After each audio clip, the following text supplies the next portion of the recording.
আমার প্রিয় ছাত্রছাত্রীরা, আশা করি তোমরা সবাই ভালো আছো। দ্বিতীয় পর্বের মূল্যায়ন ষষ্ঠ শ্রেণীর জন্য নিয়ে হাজির হয়েছি। দেখো, প্রথম পর্বের মূল্যায়ন তোমাদের হয়ে গেছে। আশা করি তোমাদের পরীক্ষা ভালোই হয়েছে। আজকে আমরা দ্বিতীয় পর্বের সূচনা করলাম। দেখো, আজ আমরা গণিত থেকে কোষে দেখি 9-এর 1 থেকে 10 সকল অঙ্কগুলো ভালো করে বুঝে নেব।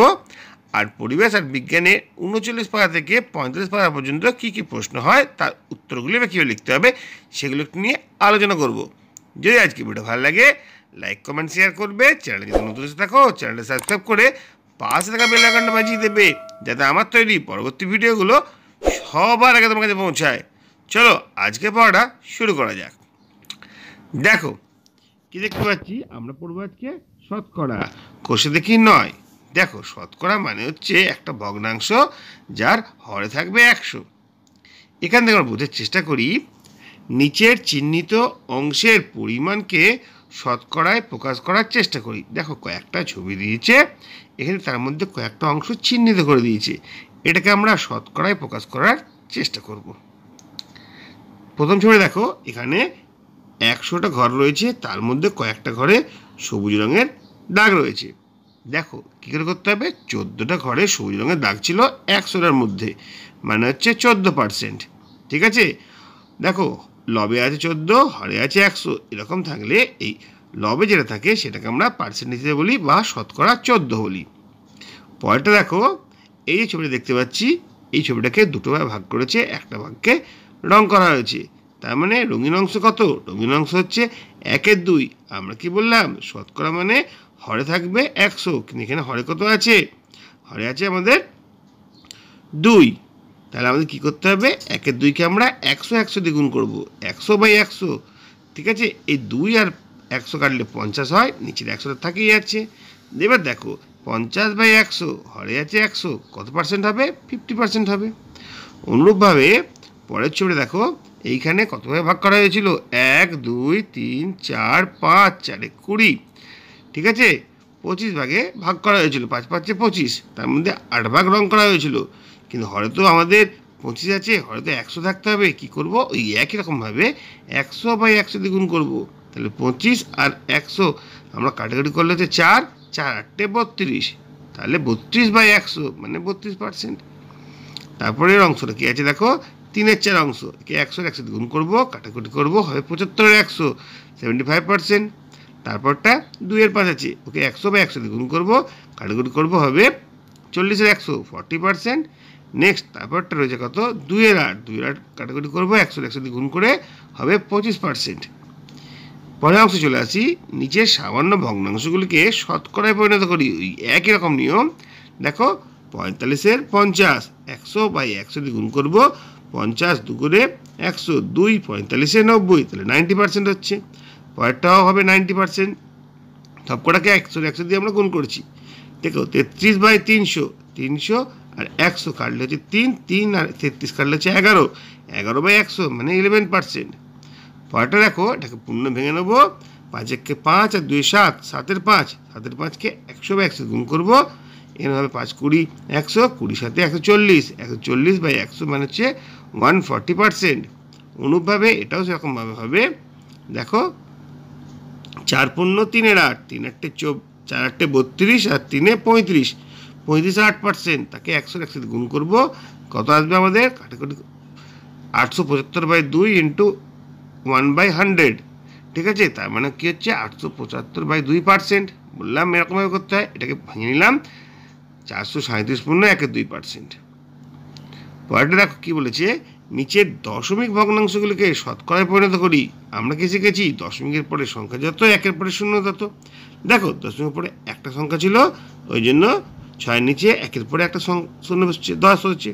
কিন্তু একে আমরা 100/100 দিয়ে গুণ করবো, ওই একই রকম নিয়ম, 60-এর 100 হবে। এটা দেখো 2/100 মানে 2%। তারপরটাই 57%, তারপরটাই 121%। এটা দেখো, দশমিকের পর 3টে ঘর আছে, 1-এর পরে 3টি শূন্য, 100/100 গুণ করলাম, কাটাকাটি হয়ে গেল, এটা হচ্ছে 0.3%। 3/10% মানে 0.3%।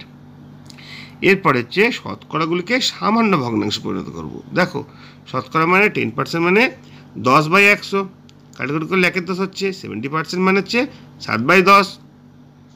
তারপরটা হচ্ছে 15/100, কাটাকুটি করলে 5 দিয়ে কাটলাম 3 5 15, 5 20 100, 3 20। তারপরটা দেখো কাটাকুটি করাই যাচ্ছে না, তাহলে 257/100 হবে। এটা দেখ কি আছে, 33.3%, তার 33.3% মানে 103%, 103% ইন্টু 1/100, 100 কেটে গেল, এটা 1/3 অংশ হচ্ছে। তারপর দেখো শতকরাগুলিকে দশমিক ভগ্নাংশে পরিণত করো, একই রকম নিয়ম। 61% মানে হচ্ছে 61/100, তার মানে 0.61। কি বলেছিলাম, একের পরে শূন্য হতো, দশমিকের পরে সংখ্যা তত। তারপরটা হচ্ছে 3% মানে 3/100.03, দেখো দশমিক পরে দুটো ঘর, 100 পরে দুটো শূন্য। তারপরে আছে 105% মানে 105/100, 100 আছে, দশমিকটার পর দুটো সংখ্যা থাকতে হবে, এমন জায়গায় দশমিক বসাতে হবে। 101.26%, দেখো 1.26%, ভালো করে বুঝবে এটা। 1.26/100, 1.26, দেখো এখানে দশমিক ছিল, এখানে দশমিকটা নেই, তো কী হলো, তাহলে একটা 100 এলো। ঠিক আছে, একের পরে 1 2 3 4, চারটে শূন্য, তো দশমিকটা এমন জায়গায় বসছে, তারপরে যেন চারটে ঘর থাকে। 0.07%, 7/07/100, দেখো এখানে 7টা চলে এসছে, 0 পয়েন্ট উঠে গেছে, ওই জন্য একটা 100 এসছে। 1 2 3 4, চারটে শূন্য চলে এসছে, তাহলে এমন জায়গা বসাতে হবে যেন দশমিকের পর চারটে ঘর থাকে। এরপরে দেখো কি আছে, নিচের ভগ্নাংশগুলিকে শতকরায় প্রকাশ করে মানের ঊর্ধ্বক্রমে সাজায়। এটা আমরা প্রায় ভুল করি। ঊর্ধ্বক্রম মানে হচ্ছে আমাদের ছোট থেকে বড় করতে হবে। দেখো কী কী আছে সংখ্যাগুলো, 1-এর 2, 100 গুণ করলে 50%, 1-এর 4 মানে 25%, আর 3-এর 5 মানে 60%। তাহলে সব থেকে ছোটো কোনটা হচ্ছে, ছোটো হচ্ছে 25%, মানে হচ্ছে 1-এর 4, তারপরে হচ্ছে 1-এর 2, তারপরে হচ্ছে 3-এর 5। ছোটো থেকে বড় সাজিয়ে এরকমভাবে আমরা পাচ্ছি। নেক্সট রয়েছে দেখো কী আছে, 2-এর 5, 2-এর 5 মানে হচ্ছে 40%, 13-এর 25 মানে হচ্ছে 52%, 7-এর 10 মানে হচ্ছে 70%। সব থেকে ছোটো কোনটা, 40% মানে 2-এর 5, দেখো 2-এর 5 সব থেকে ছোটো দেখানো হয়েছে। তারপরে হচ্ছে 52% মানে 13-এর 25, তারপরে 70% মানে 7-এর 10। এইভাবেই শতকরায় প্রকাশ করে আমরা মানের ঊর্ধ্বক্রমে সাজাতে পারি। তারপরে দেখো প্রথমে আমরা পূর্ণ ভেঙে নেব। 7-এর 5, এটা হবে 2, 3-এর 2, এটা হবে 19-এর 20, 19-এর 10। এবার এটাকে পার্সেন্টেজ কনভার্ট করলে কী হবে, 140%, 150%, 190%। সব থেকে ছোটো হচ্ছে 140, তাহলে 1 পূর্ণ 2-এর 5 সব থেকে ছোটো। তারপরে হচ্ছে 1 পূর্ণ 1-এর 2, তারপর হচ্ছে 1 পূর্ণ 9-এর 10। নেক্সট কী অঙ্ক আছে, এটা দশমিকে রয়েছে, দেখো 0.02 মানে 2/100 মানে 22%, এটা 15%, আর এটা হচ্ছে 60%। সব থেকে ছোটো হচ্ছে এইটা, মানে এটা হবে 2%, সব থেকে ছোটো মানে 0.02 হবে। তারপরে 15% মানে 15, তারপরে 0.6%। নেক্সট কী রয়েছে দেখো, 15টি লজেন্সের মধ্যে 3টি লজেন্স নিলাম, মোট লজেন্সের শতকরা কত অংশ লজেন্স নিলাম। দেখো 15টি লজেন্সের মধ্যে 3টি লজেন্স নিলাম, তো লজেন্স নিলাম 3-এর 15 অংশ, 3-এর 15 অংশ কাটাকাটি করলে কত হচ্ছে, 1-এর 5 অংশ। 1-এর 5কে যদি 100 দিয়ে গুণ করি আমরা কী হচ্ছে, 20%, 5 20 100, 20% আমরা লজেন্স নিয়েছিলাম। তারপরে মোট কুলের 24টি কুলের মধ্যে 6টি কুল পচে গেছে, মোট কুলের কত অংশ পচে গেছে। দেখো 24টির মধ্যে 6টি পচে গেছে, কীভাবে লিখবো, 6/24 কাটাকুটি করলে 1-এর 4, 424 হয়। 1-এর 4কে 100 দিয়ে গুণ করলে কত হবে, 20, 5 20 100, 25%, তাহলে 25% কুল পচে গেছে। তারপরে দেখো আজ আমাদের ক্লাসে 7 জন ছাত্রছাত্রী অনুপস্থিত, মোট ছাত্রছাত্রীর সংখ্যা 35 হলে শতকরা কতজন স্কুলে এসেছি। দেখো কতজন স্কুলে এসেছি, 35 জন ছাত্রছাত্রী আছে, 7 জন আসেনি, তার মানে 28 জন তো এসেছি। 35 থেকে 7 বিয়োগ করলে তাহলে শতকরা কজন স্কুলে এসেছি, 28/35 ইন্টু 100, কাটাকুটি করবো, হবে 80%। নেক্সট অঙ্কটি কী আছে দেখো, 55 মিটার লম্বা একটি বাঁশের 11 মিটার কাদায় আর জলে আছে, বাঁশটির কত অংশ কাদা জলের উপরে আছে। দেখো মোট হচ্ছে 55 মিটার, কাদা জলের ভেতরে রয়েছে 11 মিটার, বাকি অংশ উপরে রয়েছে। বাকি করতে গেলে বিয়োগ করবো, 45 থেকে 11 বিয়োগ করলে হবে 44, তাহলে 44 55 অংশ জল কাদার উপরে রয়েছে, কাটাকুটি করবো, হবে 80%। নেক্সট রয়েছে আমাদের চ্যাটার্জি পাড়া লাইব্রেরিতে 2100টি গল্পের বই আছে। যত গল্পের বই আছে তার 30% গল্পের বই আরও কেনা হলো। হিসেব করে দেখি আরও কতগুলি বই কেনা হলো, আর লাইব্রেরিতে এখন মোট কতগুলো বই রয়েছে। কীভাবে করবো, দেখো লাইব্রেরিতে মোট বই আছে 2100টি, তার মধ্যে 30% গল্পের বই, 30% গল্পের বই মানে কত, 2100 ইন্টু 30/100 কাটাকুটি করে দেবো 630টি, তাহলে আরও 630টি গল্পের বই কেনা হলো। আগে ছিল 2100, এখন আর কেনা হলো 630টি, তো মোট করা থাকছে, যোগ করে দেবো 2730টি বই এখন আছে লাইব্রেরিতে। এরপর কি রয়েছে, আজ সকাল থেকে খুব বৃষ্টি হচ্ছে, তাই আলমদের স্কুলে মোট ছাত্রছাত্রী মাত্র 20% উপস্থিত হয়েছে। আমাদের স্কুলে মোট ছাত্রছাত্রী 1230টি, কজন উপস্থিত হয়েছে? 1230-এর 20%, কাটাকুটি করবো 246 জন ছাত্রছাত্রী স্কুলে উপস্থিত হয়েছে। 10 নম্বর দেখে নিই কি আছে। আজ আমি নিজে কমলালেবুর শরবত তৈরি করব। 30 মিলিলিটার কমলালেবুর শরবত তৈরি করতে 18% কমলালেবুর রস দিতে হয়। কত মিলিলিটার কমলালেবুর রস দিলাম হিসেব করি। দেখো কি বলেছে, 30 মিলিলিটার কমলালেবুতে 18%, 300 মিলিলিটার মানে 300 গণিত 18% মানে 18/100, কাটাকুটি করলাম 0 কেটে গেল, 3 18 54, তাহলে মোট আমাকে 54 মিলিলিটার কমলালেবুর রস দিতে হবে। 1 থেকে 10 পর্যন্ত অঙ্কগুলো তোমাদের বুঝিয়ে দিলাম, আশা করি বুঝতে কোনো সমস্যা হয়নি। এরপর আমরা দেখে নেব পরিবেশে কী কোশ্চেন আছে। তোমাদের বইয়ের 39 পাতা থেকে 45 পাতা পর্যন্ত যা যা প্রশ্ন আছে সেই প্রশ্নগুলো হাজির করছি, সঙ্গে উত্তর থাকছে। দেখো তোমরা, আমরা দেখতে পাচ্ছি শ্রেণী ষষ্ঠ, বিষয় পরিবেশ ও বিজ্ঞান, অধ্যায় 3 মৌলিক, যৌগিক ও মিশ্র পদার্থ। 39 পাতা থেকে 45 পাতা পর্যন্ত পড়ানো হয়েছে। এখান থেকে কী কী প্রশ্ন আছে সেগুলো একবার দেখে নিই। পদার্থ বলতে কি বোঝো? যা ইন্দ্রিয়গ্রাহ্য, যার ভর আছে, যা কিছুটা জায়গা দখল করে থাকে, অবস্থার পরিবর্তনে বাধা সৃষ্টি করে, তাকেই পদার্থ বলে। কঠিন, তরল, গ্যাসীয় পদার্থের একটি করে বৈশিষ্ট্য লেখো, উদাহরণ দাও। কঠিন পদার্থের বৈশিষ্ট্য হলো, কঠিন পদার্থের নির্দিষ্ট আকার আয়তন আছে, কঠিন পদার্থের অণুগুলি একে অপরের সাথে দৃঢ়ভাবে যুক্ত থাকে। উদাহরণ হচ্ছে সোনা, রূপা, লোহা। তরল পদার্থ বলতে কি বোঝো? ওর বৈশিষ্ট্যগুলি কী?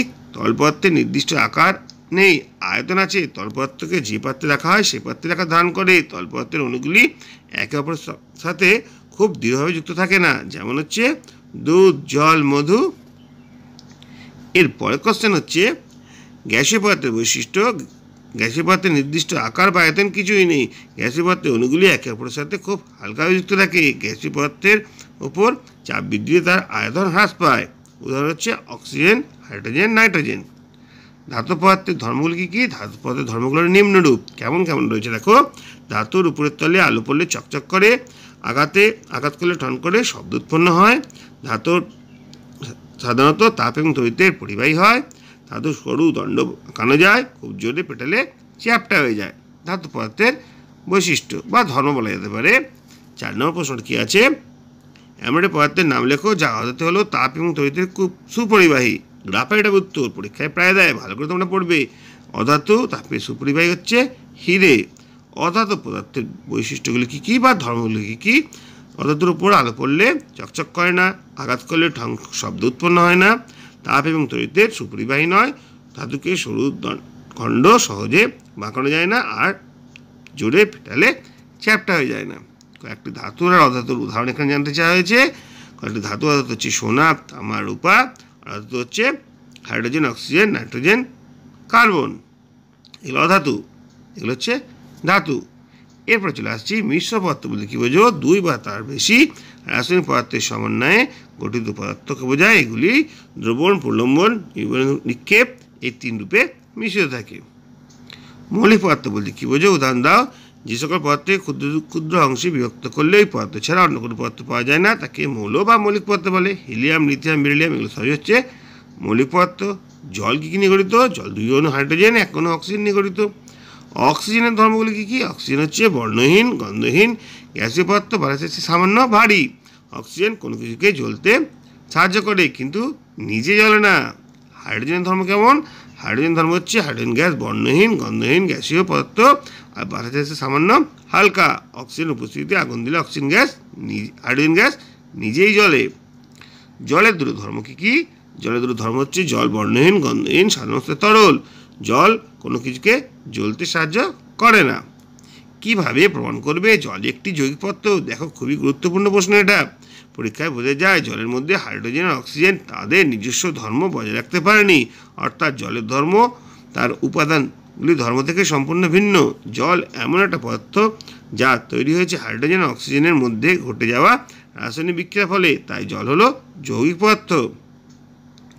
পরেরটা দেখো কী রয়েছে, ম্যাগনেসিয়াম ফিতে ধাতুর ফিতে আগুন জ্বালালে কী ঘটবে। দেখো, ম্যাগনেসিয়াম ধাতু জ্বালানোর পর এক ধরনের সাদা গুঁড়ো তৈরি হয়। রাসায়নিক বিক্রিয়ায় ম্যাগনেসিয়াম ও বাতাস পুড়ে অক্সিজেন জুড়ে একটা যৌগিক পদার্থ তৈরি হয়, তার নাম হলো ম্যাগনেসিয়াম অক্সাইড। নেক্সট দেখো, অক্সিজেন ও কার্বন ও অক্সিজেনের রাসায়নিক বিক্রিয়ায় কী উৎপন্ন হয়। কার্বন ও অক্সিজেনের রাসায়নিক বিক্রিয়ায় কার্বন ডাইঅক্সাইড উৎপন্ন হয়। পরের কোশ্চেন দেখো, কার্বন আর কার্বন ডাইঅক্সাইডের ধর্মগুলি কী কী। কার্বনের ধর্ম হলো কার্বন কালো রঙের কঠিন পদার্থ, কার্বনকে অক্সিজেনের উপস্থিতিতে জ্বালিয়ে দিলে জ্বলে।